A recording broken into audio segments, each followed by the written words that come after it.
What do farm and other agricultural operations provide to their communities, and what do communities bring to those operations? What are the challenges and opportunities in those relationships?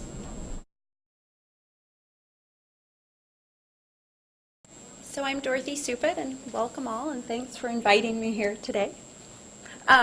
So the CARROT project, just briefly, basically we provide financing and business technical assistance for farms, and I think that's kind of the key throughout everything I'll say. Farms are businesses, and that's really important to understand in terms of how communities can support them, and also what kind of the opportunities and benefits that they provide to communities. So we work in across Massachusetts, Vermont, Maine, and New Hampshire. We provide microloans of average loan sizes about $20,000 to go up to about $75,000, and business technical assistance, both to help people understand and get ready to access financing, but also to go through and make financial decision making so that they're making really sound business decisions so that they can meet their business goals. And the goals that we see them wanting to make, which are the things that ultimately are the benefits of the community, is if the farm can be economically viable, you can keep land open and in active agricultural production. If they're using sound production practices, that means that there's less impact on the environment. They, in turn, they're providing jobs and incomes. They're maintaining and preserving jobs for their family. Sometimes they're also employing others, so there's employment benefits. And then through the values that they espouse as a business, there's benefits to the community in terms of the type and freshness of the food that they provide. So I guess the point that I'd like to hone in on is the struggle and the work it takes for a farm to become profitable, whatever that means to an individual farm. And meaning they want to pay themselves a living income, they want to pay their employees, what it may be. And I'll give an example of a farm that we worked with, Bug Hill Farm. A woman named Kate Caravan runs it. She's in Ashfield, Massachusetts, and she came to us. She had purchased the land already. She was able to do that, but had a hefty mortgage. And it was a mixed berry operation, both wild and cultivated berries, and she was looking to add a value-added product, and that's a product that she's making in her own kitchen. And she was making cordials, which is basically a boiled down fruit that could be then used in sauces and whatnot. And what she was really struggling with is, how many markets do I need to go, how many farmers markets do I need to go to, and can I get there and get back and do all the other work to prepare the food? I have to grow my berries, and I have to work with them. So how do you make all that work? The planting, the cultivation, the cooking, and then the marketing, and what do I do about that? And so she approached us. We worked with her over a couple of different years, and she also worked with many different other resources in the Pioneer Valley, and in the end she decided that as a farmer she was going to focus on more of the marketing, and so she developed the product lines of her different sauces and cordials. She hired some people to do a lot of the growing that she helped with, but her specialty was kind of just getting the recipes and doing the marketing. So I think for many farms it's figuring out what you're good at and what you can excel at, and then figuring out how do you build in the other pieces around you.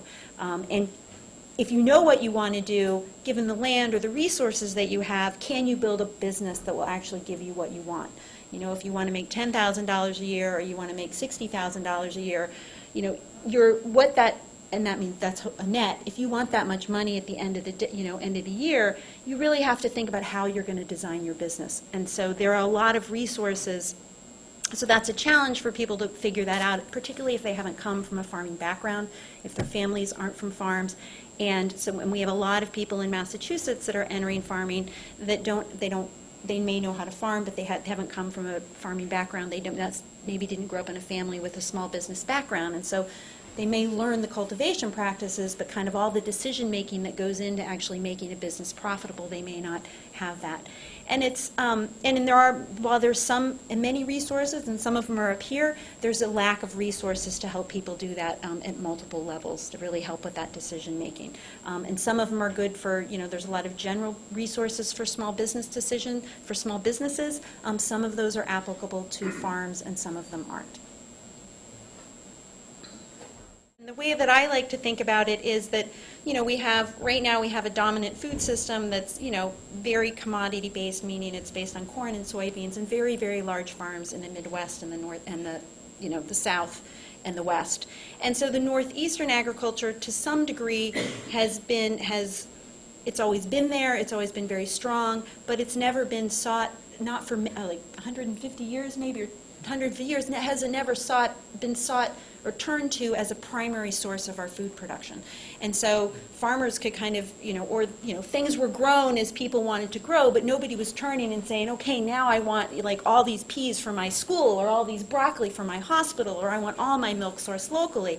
And because we kind of shifted to a much less intense agriculture, we lost the connections and the ability to support those farms. And a kind of a concrete example, not in Massachusetts, but it would be the same thing in Massachusetts, but there's one area up in northern Vermont, it's a Northeast Kingdom, and it's predominantly dairy farms. And those dairy farms are basically the, what would you say, if there's a certain number of dairy farmers within, a 10-mile radius, you'll be able to maintain veterinarians, grain supply, equipment operators and maintenance, people to help hay fields, all the things that many, many farmers rely upon. A store where they can just buy whatever they need.